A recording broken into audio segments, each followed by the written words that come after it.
Welcome back to the Fourth Way Podcast. Today we are starting a new season talking about voting. Now, for those of you in the States, you know that this year is an election year.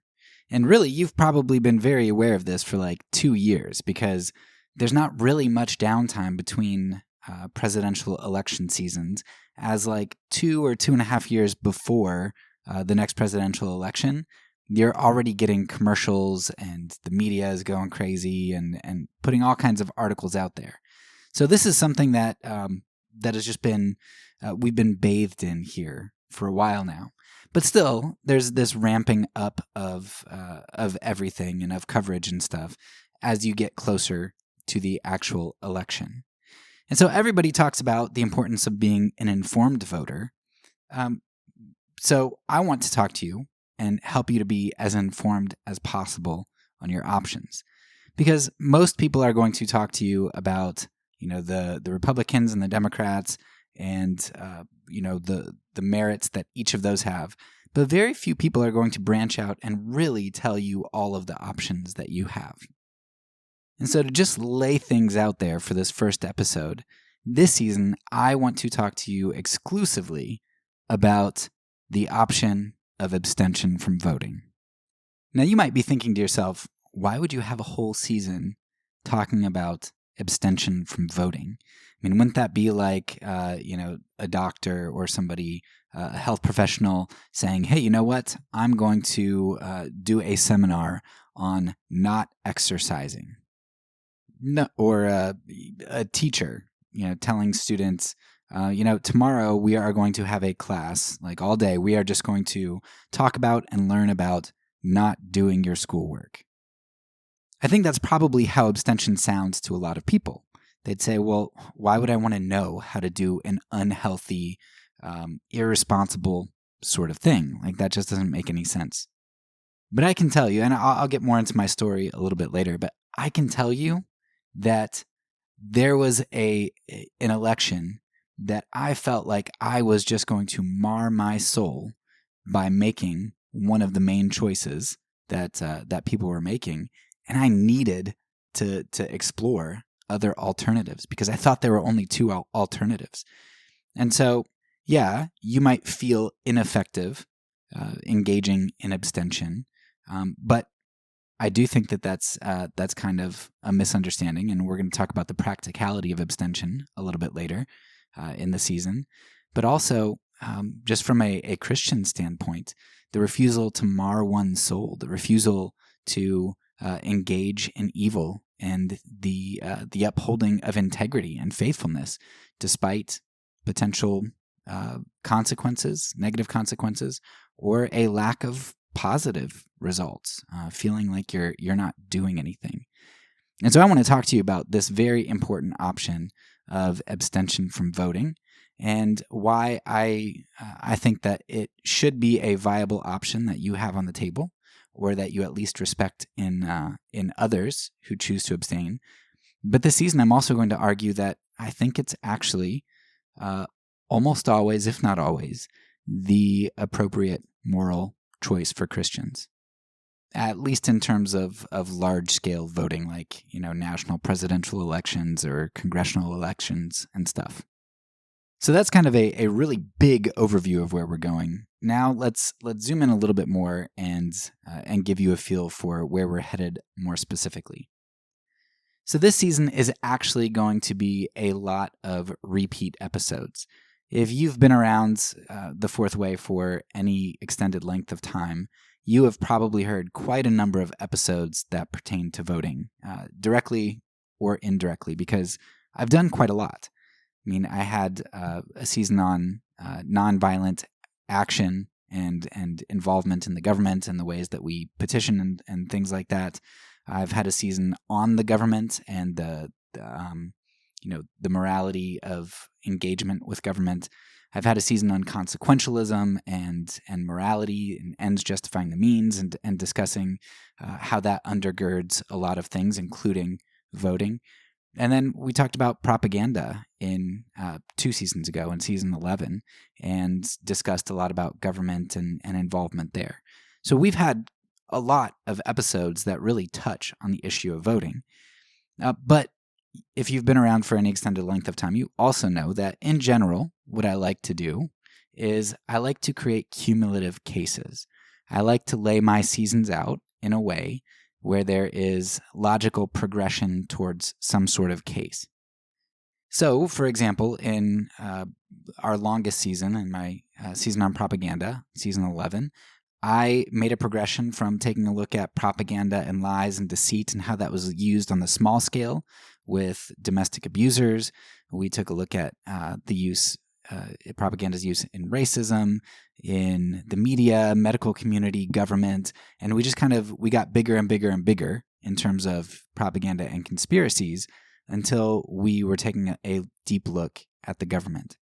And so that's what I want to do here in this season on voting. Since I have so much content already, what I'm going to do is I'm going to pull repeat episodes and I'm going to create more extended introductions to a lot of them and tell you how they're going to fit in to the season.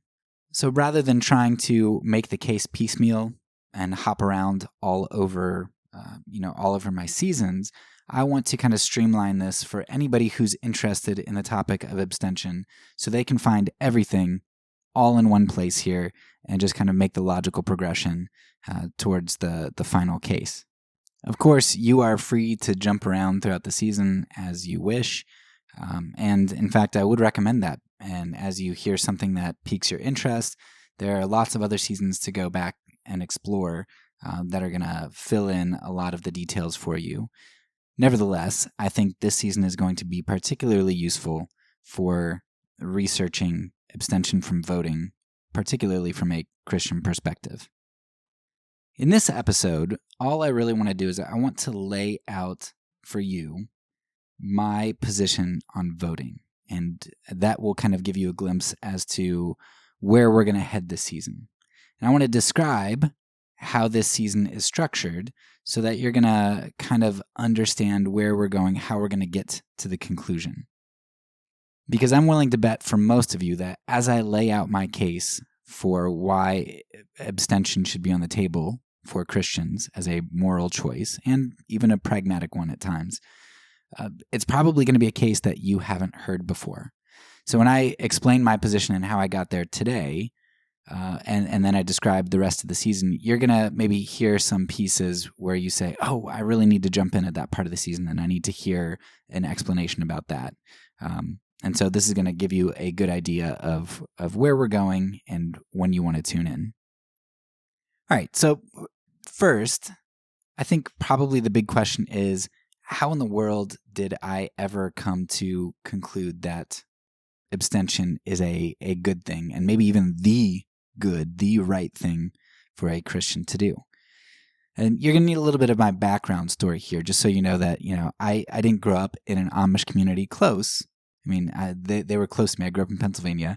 But my family, my friends, my school, we were not Amish, Anabaptist, secluded sorts of people as you might kind of envision those sorts of people as being. I was very much in the mainstream of culture. I went to a Christian school, but I played on a hockey team who were very unchristian. We had lots of interactions with the secular community, with sports, with video games, with TV, movies. Like we were not withdrawn from society.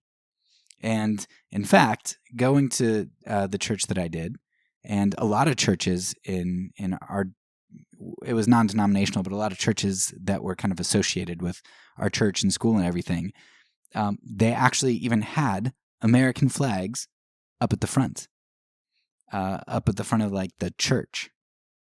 And so I was raised in a culture that told me from when I was very little that patriotism was really good and that voting, it was not only a good thing to do, but it was actually a moral imperative.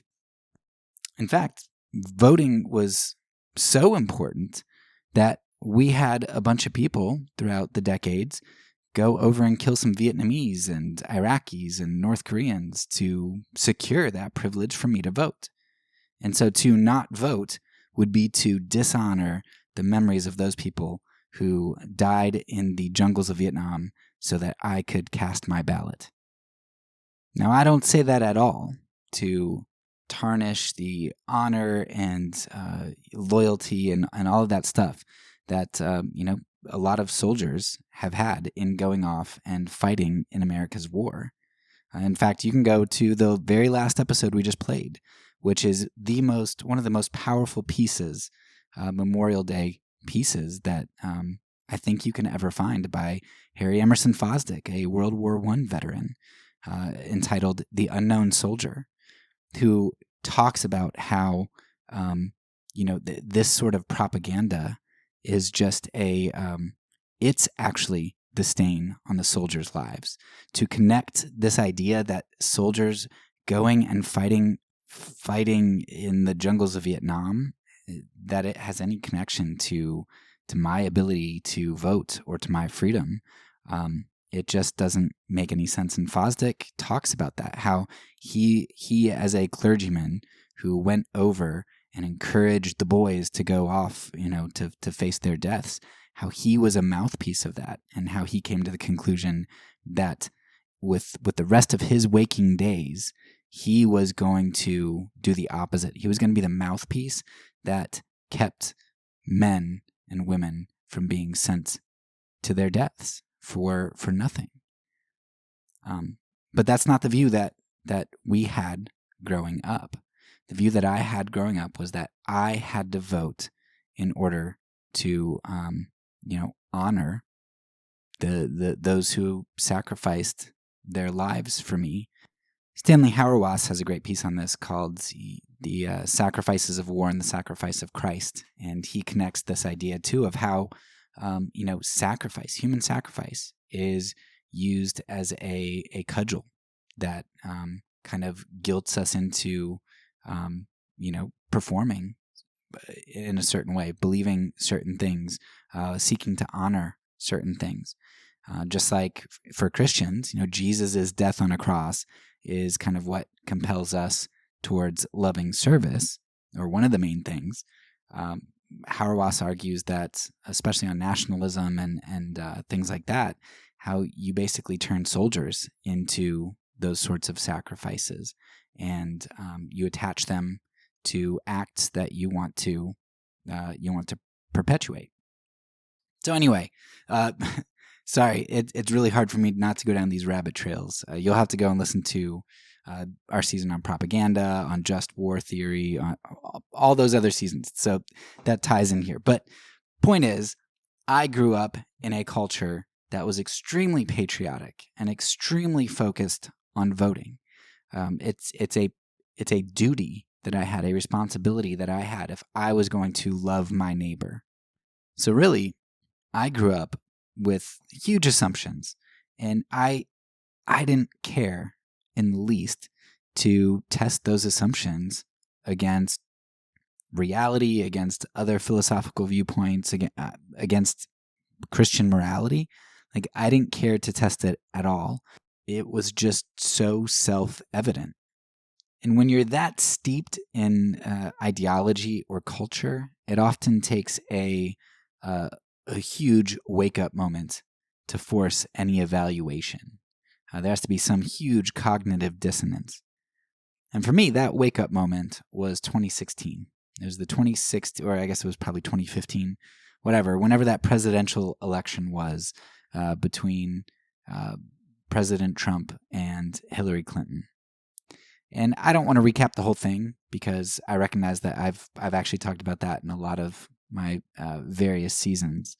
But in that election, I came to recognize that any vote I could cast for any of the mainline parties was going to be a vote for that which I assessed as blatantly evil. Different sorts of evil, right? But both were just blatantly evil. So in that election, I ended up voting third party. And I don't know that the third party candidate was, would pass the moral test per se, but like at that time, I could hold my nose and vote third party, knowing that they didn't really have a chance of winning.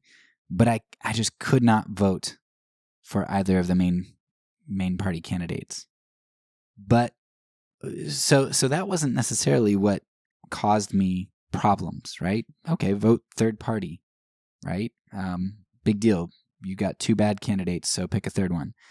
Yeah, but it was a big deal because what happened is all of the people who had been indoctrinating me, teaching me, discipling me my whole life, the vast majority of them, from my family, religious institutions, churches, everybody, right? They were telling me that no, don't vote third party. That's wasting your vote.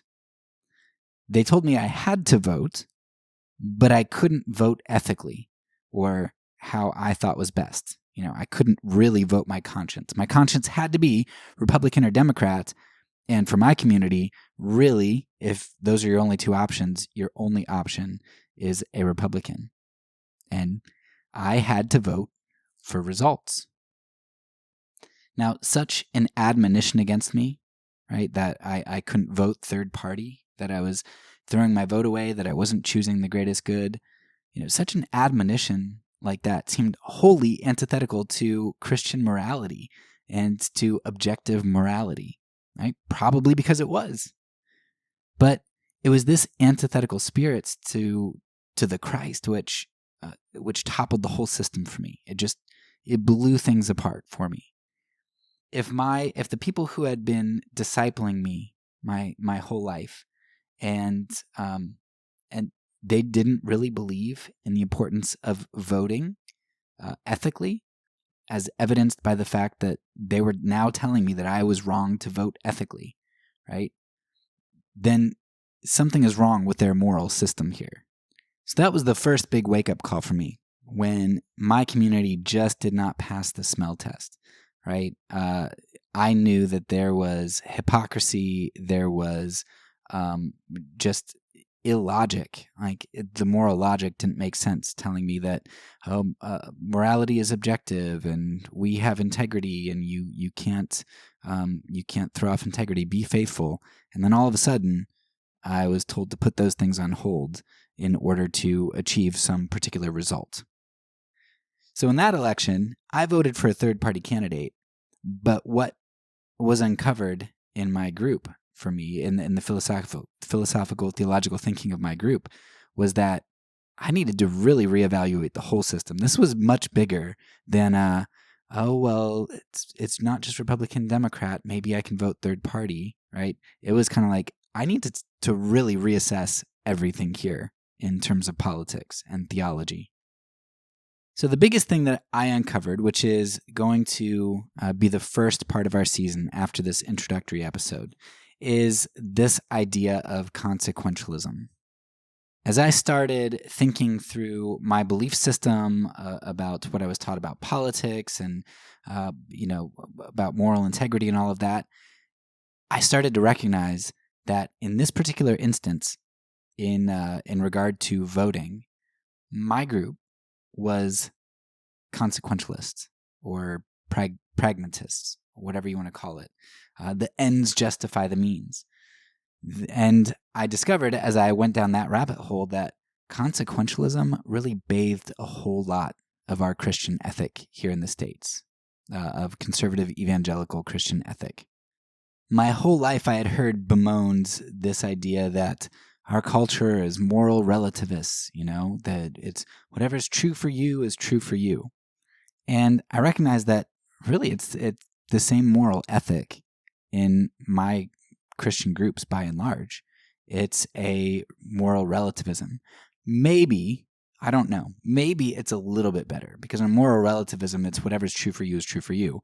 But on Christian realism, it's more like, well, I know what's true, but since we're not living in an ideal world, you know what? I'm just going to have to toss integrity and morality to the side. And, one day we'll pick that up in the kingdom of God when he brings that.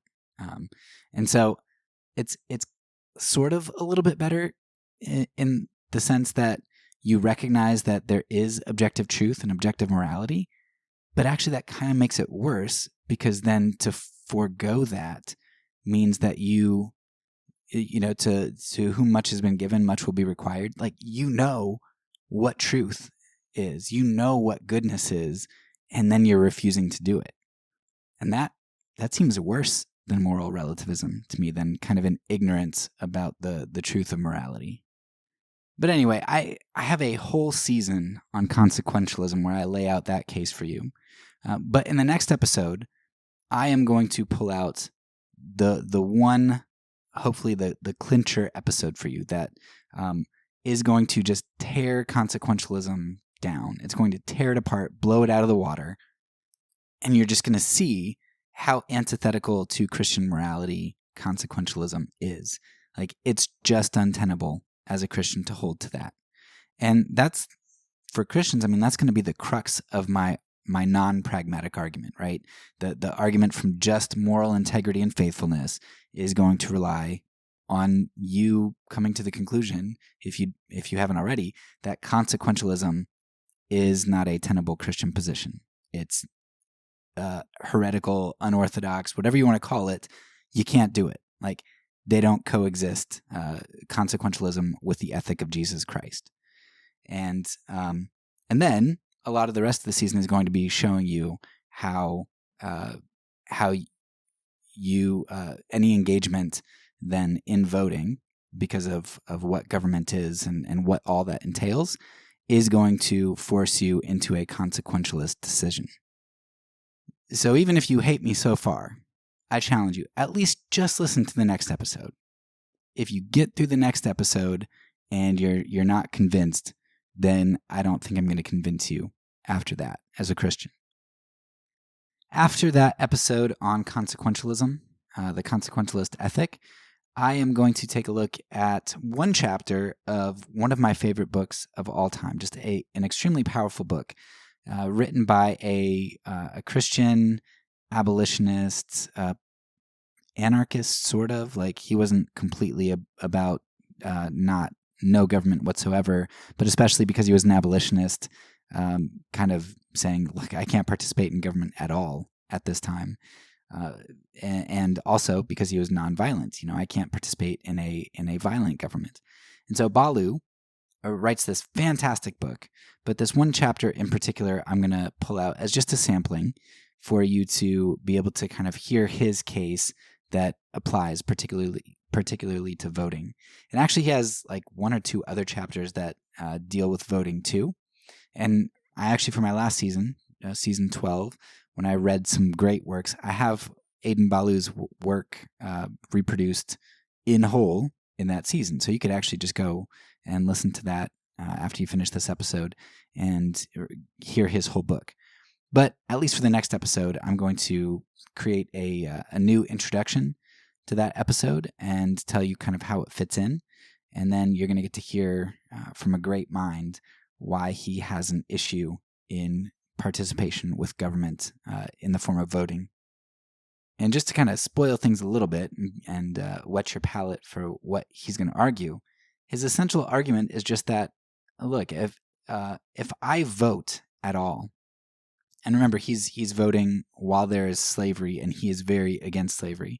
He said, look, if let's say I vote for Abraham Lincoln, and I know that he wants to emancipate the slaves, but Abraham Lincoln loses, and this other guy from the from the slavery party, he wins. And what am I going to do? Well, I throw up my hands and say, well, I voted, and I'm going to wait 4 years until it comes around again to vote again. And of course, you can do other things. You can protest, you can write signs, you can write to your elected leaders. You can do other things. But what Balu's point is in this chapter is that, but basically when you vote, you are agreeing to the system. You are saying, okay, I'm going to give it a shot. If my guy doesn't win, I consent to the rule of the other person. I've approved of the process. I have thrown my piece of power into the ring, and I've handed that over, and that's just kind of the way it is. I've approved it. It's kind of like when my kids, they'll want to make a decision, but of course there's a lot of self-interest involved. Who gets to pick a show, or who gets the first pick of dessert.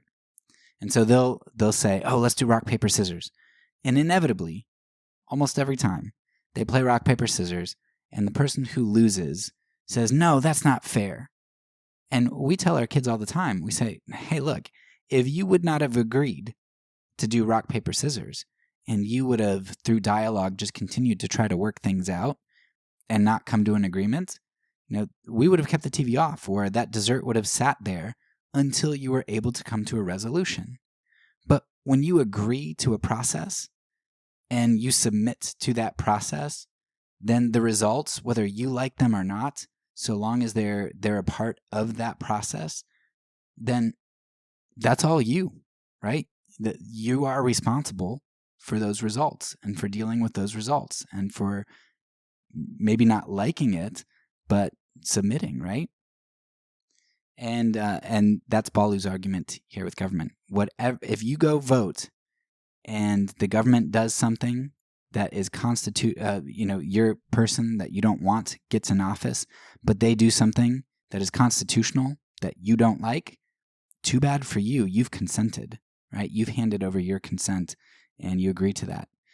So that means for conservative Christians who don't like abortion, when you agree to the process, then essentially what you're going to do is you are handing over your authority.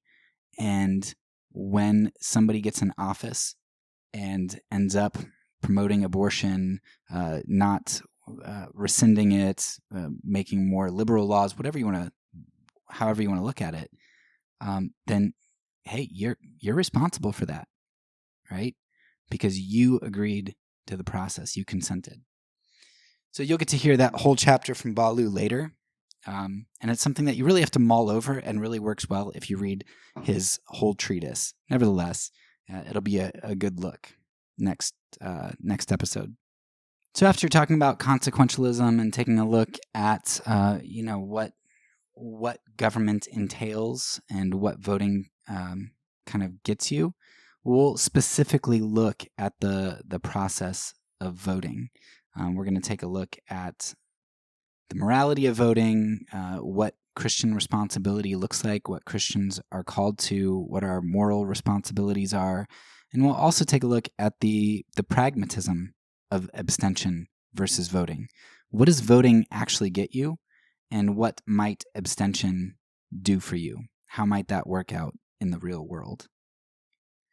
And after we do that and look specifically at voting, we will, in the final section of the season, be looking at the kingdom aspect of voting, which is going to include some interviews with a variety of Christians and some hopefully good discussions, which I think I'm going to pull largely from our season on propaganda towards the end with Dr. George Kalantzis and maybe one or two other interviews as well. So I know that this episode probably just maybe fired you up because most people aren't going to agree with me, especially right out the gate. So you are probably not liking me too much at the moment.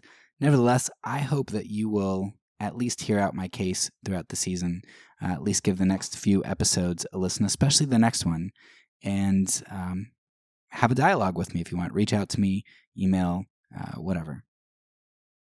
But for those of you who just feel like you are exiles in Babylon, that you don't have a home, that you have been forced into just a moral no-win situation, especially over the last decade or so in politics, I think there's hope for you here.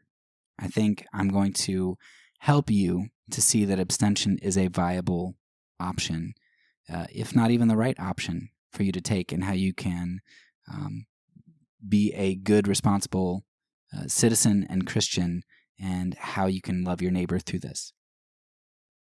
That's all for now. So peace, and because I'm a pacifist, when I say it, I mean it.